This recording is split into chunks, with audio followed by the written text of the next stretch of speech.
King cobra बस एक पक्षी खा ले तो वो ड्रैगन बन के उड़ सकता था। उसने जोर लगाकर एक छोटे से पक्षी को नीचे गिराया और उसे पूरा निगलकर वहां से भाग गया। पक्षी के माता पिता उसे बचाने पहुंचे, लेकिन तब तक बहुत देर हो चुकी थी। वह लगातार रो रहे थे। रोने की आवाज सुनकर न्योर भी वहां पहुंच गया और उसने पूछा आखिर हुआ क्या। पक्षी ने रोते हुए बताया कि उनके बच्चे को किंग कोबरा ने निगल लिया, लेकिन उसकी बात पूरी भी नहीं हुई थी कि किंग कोबरा अचानक वहां आ गया। डर के मारे सभी पक्षी घोंसले में छिप गए। किंग कोबरा ने न्योर को चेतावनी दी कि वो इस मामले में दखल ना दे, लेकिन न्योर पीछे नहीं हटा। उसने पक्षी के परिवार को न्याय दिलाने का फैसला किया। तभी अचानक एक और किंग कोबरा वहां आकर न्योर पे हमला करने ही वाला था।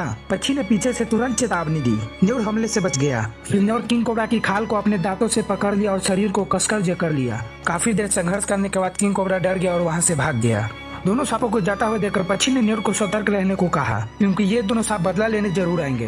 रात होते ही दोनों किंग कोबरा गंध का पीछा करते हुए न्योर के मालिक के घर तक पहुंच गए और दीवार की दरार से घर के अंदर घुस गए। लेकिन उन्हें नहीं पता था कि उनकी हर हरकत फूलदान के पीछे छिपा न्योर देख रहा था। सांप बेखबर होकर फूलदान के चारों ओर लिपटकर न्योर के बाहर आने का इंतजार करने लगा। न्योर अचानक झपटकर किंग कोबरा को काट लिया। दर्द से सांप जमीन पर तड़पने लगा। उसने शरीर हिलाकर न्योर से छुटकारा पाने की कोशिश की, लेकिन काफी कोशिश के बाद वो न्योर से छुटकारा नहीं पा सका। आवाज सुनकर तुरंत मालिक वहां पहुंचा और उसने गोली चलाकर किंग कोबरा को तुरंत मार डाला। न्योर भी इसी दौरान बेहोश हो गया, लेकिन कुछ दिनों के आराम के बाद वो पूरी तरीके से ठीक हो गया। हालांकि उसने अपनी सतर्कता कम नहीं की, क्योंकि दूसरा किंग कोबरा अभी भी कहीं छुपा हुआ था। उसका बदला लेने वाला स्वभाव देखकर साफ था कि वो जरूर वापस आएगा। इसलिए न्योर ने इंतजार करने के बजाय खुद हमला करने का फैसला किया। उसने पक्षी के साथ मिलकर एक जाल बिछाया। पक्षी ने घायल होने का नाटक किया ताकि किंग कोबरा उसे खाने के लिए बाहर आए। वहीं न्योर ने चूहे की मदद से किंग कोबरे के ठिकाने का पता लगा लिया। वहाँ उसे सांप के अंडे भी मिले, जिनमें से एक अंडा उठाकर वह मालिक की घर की ओर ले गया।